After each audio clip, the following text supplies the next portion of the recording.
On the backdrop of what the president has said, I did a quick look back at maybe 10 years ago when we started, 10 years ago on our budget, our national budget. And the size of the budget keeps growing. In fact, as at 2015 or so, our national budget in its entirety was less than 5 trillion naira, if my records are correct. That means that what has been allocated to the security and defense sector in the 2025 budget is arguably bigger than the entirety of the 2015 budget, just 10 years gap. That tells you the importance of national security and perhaps the attention being paid to it. But is the money matching the results? That's the big conversation today on the program. Kabri Odomo is the CEO of Beacon Security and Intelligence Limited. He joins us from our Abuja studio. Dr. Kabri, thank you so much for coming on the program. My pleasure, Jeffrey. Season's greetings. Compliments of the season to you. I just did a quick comparison on budget size. National budget literally now being swallowed by just a sector if you look at the numbers comparatively. But that's not where I want to start from. I want to start from some of the very strong words that have emanated from the presidency in, say, the last 72 hours. The president first made that statement at the joint session of the National Assembly, literally saying, look, guys, no more games. If you're bearing arms, we're coming after you, and there will be no mercy. Today, that has been re-echoed by the Minister of Information. Should we take them seriously, or this is just another talk? I think the action that they would take in the coming days will determine whether we would take them seriously or not. The law that determines who a terrorist in Nigeria is the Terrorism Prevention and Prohibition and Prevention Act as amended in 2022. And it defines what terrorism is. It also provides the procedure for determining what or who is a terrorist group or who is supporting or financing terrorism. And that law puts the responsibility for that determination in a competent court of jurisdiction. It also puts the responsibility for petitioning and reaching that determination on the Attorney General of the Federation. So even the president in this instance does not have the power to determine whether a group is terrorist or not. Neither does any member of the administration, the executive arm. That power resides with the judicial arm of government, the competent court of jurisdiction. So what they would do, and Jeffrey, I think it's very important that we deconstruct the eco-space within which criminality and other violent acts happens in Nigeria. At the last time I attempted to count the number of armed groups in Nigeria, I came up with about 80 different armed groups. Understandably, some of them are already terroristic. They've already been determined as terrorist groups.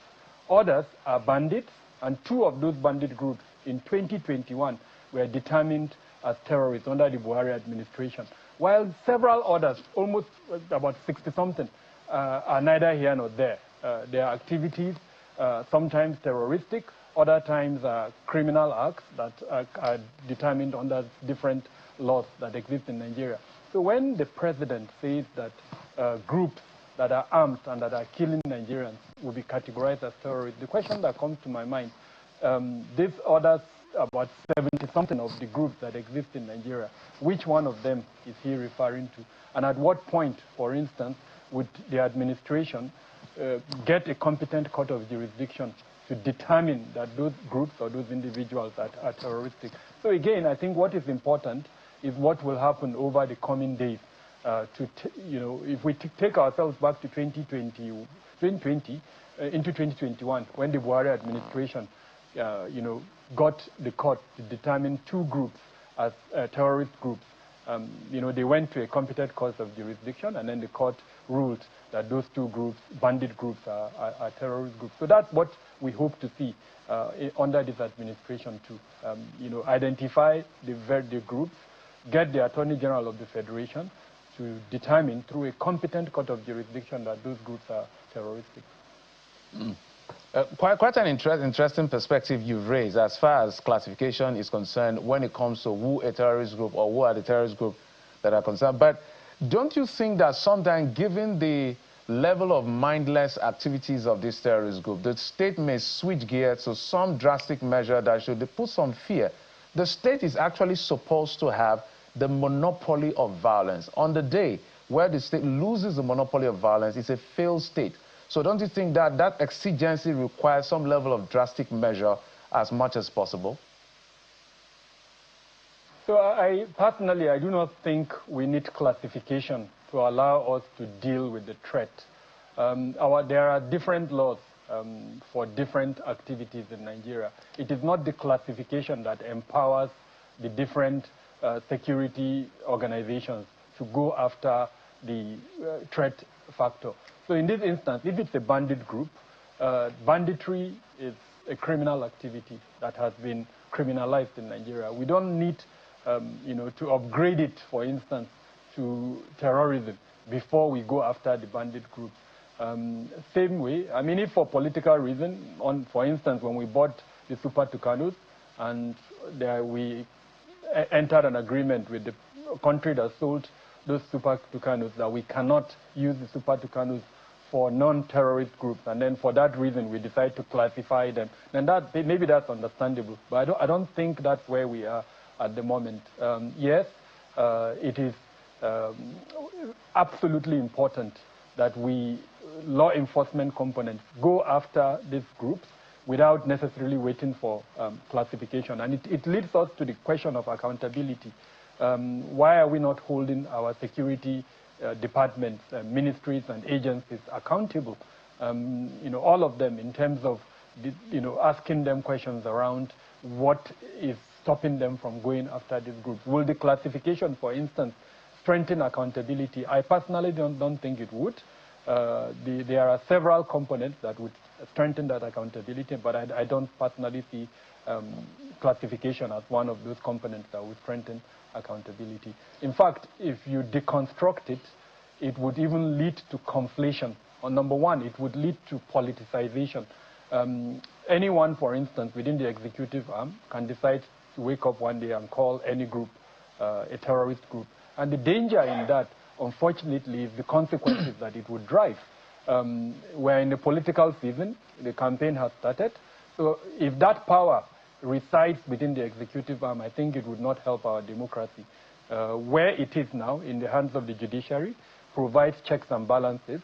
If there are attempts that, for whatever reason, does not meet the requirement of the law, the judicial arm of government will be able to prevent such a politicization. So I am supportive of that process. Yes, it may be slow, but then I think in the long run, it would augur better for us than to allow it, anyone can wake up and say a group is terrorist. We're going to come to the issue of the state being able to be swift in action. We'll see what Nigeria did with Benin Republic. But my next question, I'm looking at a few numbers and a few data, which I would like you to help us interpret, because you also belong to the intelligence community. In the last, say, 10, 11 years, we had the Chibok incident where over 200 girls were abducted in Chibok. And then we had the Dapchi incident where we had over 100 girls abducted. And then this is record high, the latest one in Niger State in Papri, which is over 300 children and their teachers abducted. Now, I'm looking at those children. Literally, it's horrifying to see that those kids, they could be your children, my children, being in the hands of abductors, and see the way they came out. It feels to me that there's a messaging that these abductors and these terrorists or these groups are trying to send to the Nigerian state. So two questions in one. Why is it easy to move such number of persons in Nigeria without being identified until they succeed? In 10 years, we've had 3 major, these are the ones that are on record, maybe there are others. Why is it that easy for it to happen in Nigeria? And what is the messaging that these guys are sending, especially with these 300 that have now been released? In simple terms, they are challenging the supremacy of the use of force by the state. The brazen way they go after these school children. And then in most instances, they are successfully able to abduct them. And they are successfully able to keep them for the period during which they negotiate their release. In simple terms, they are showing that capacity, that ability to carry out the act. Now, to your question on why this is happening, number one is the groups are armed. They have the capacity and the capability. Number two, they are able to keep this number of students in so-called ungoverned spaces, spaces that you have very little government presence. The authority of the state in those locations is extremely weak. So they're able to keep them. In this instance, it was the Niger State. They were released around Borgu. We know that the forests in those areas are literally in the hands of this element. So those are the two major reasons why we continue to see this type of incident. There is a third component which worries me more than the first two, and that is the fact that they are able to negotiate something out of government to release these kids. These kids are not rescued, it's a release, and under certain terms. Now, the fact that this is a negotiated release means that that group knows tomorrow if it wants something else from government, it would also carry out the same act, and then it will be able to negotiate whatever it is out of government. So that's extremely worrisome. If you want to end this, you cannot have a situation where you negotiate with these groups and then they're able to kind of get their way. But then what is even more important is to prevent them from carrying out the incident. So we must strengthen security around our schools. And of course, I'm sure you've discussed extensively around the Safe School Initiative on this platform.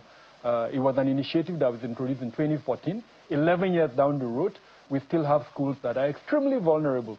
And the groups will, unfortunately, and I'm not a harbinger of bad news, but the groups will continue to target these vulnerable schools and abduct people from them unless, number one, we strengthen the security around these schools, and number two, we go after these groups, and the ones that we need to arrest, we arrest, the ones that we need to kill, we kill, but we prevent or reduce or eliminate their capacity to act.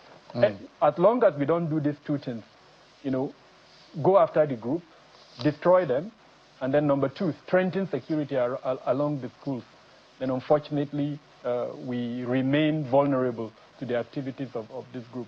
This is not rocket science. I think it's very simple, it's straightforward to understand.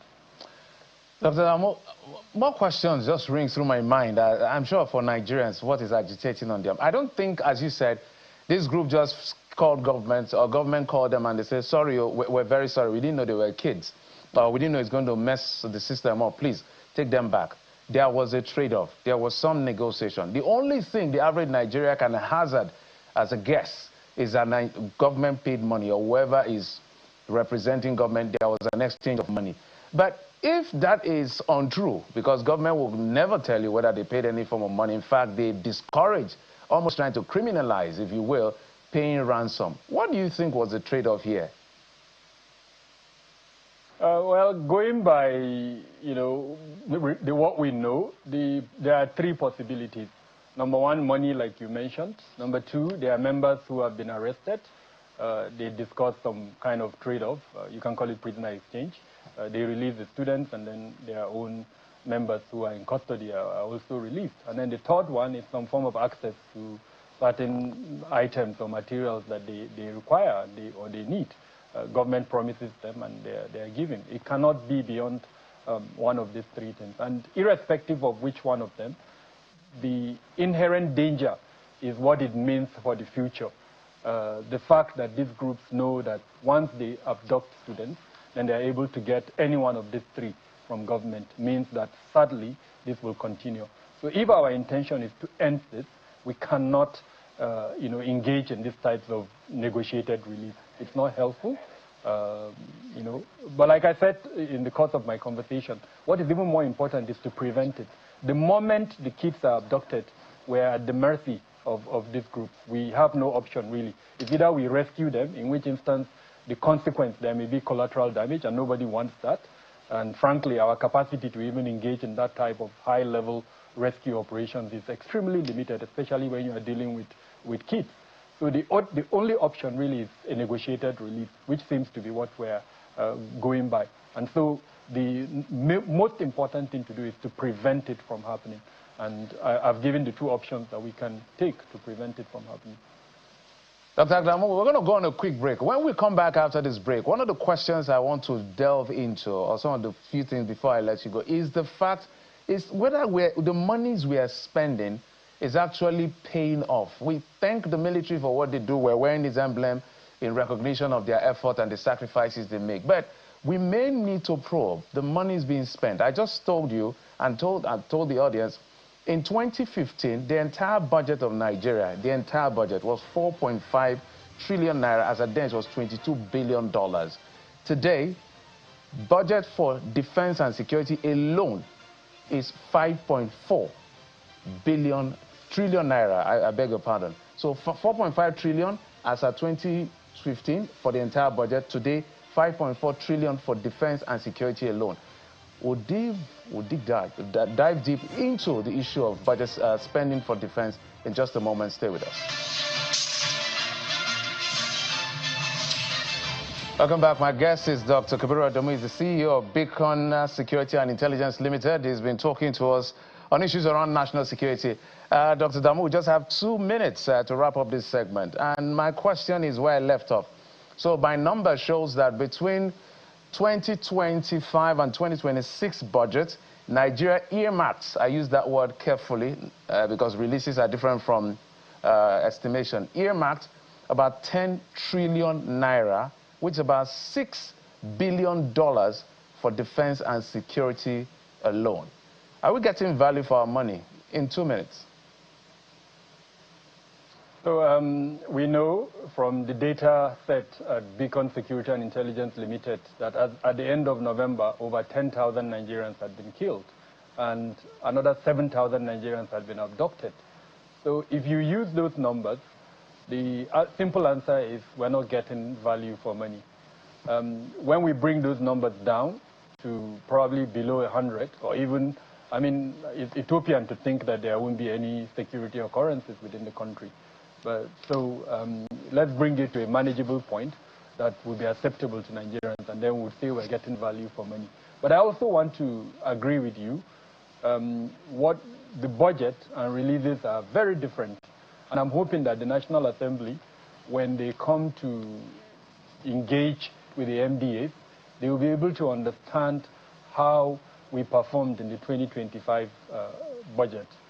I'm very happy hearing the President promising that he would eliminate this, idea where we have 3 budgets almost running at the same time, and we frankly don't really have a very good idea of how much was released into the MDAs.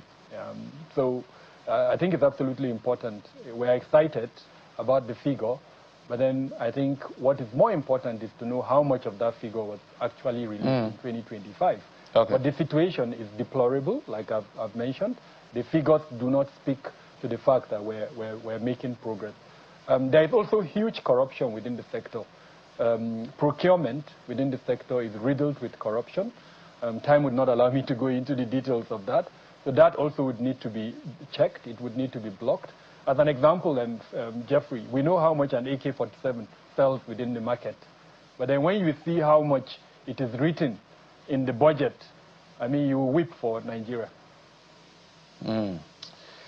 Well said, Mr. Kabiru Adamu, security consultant, the CEO of Beacon Security and Intelligence Limited. Thank you so much, as always, for coming through for us. We appreciate you, sir. My pleasure. Thank you for having me.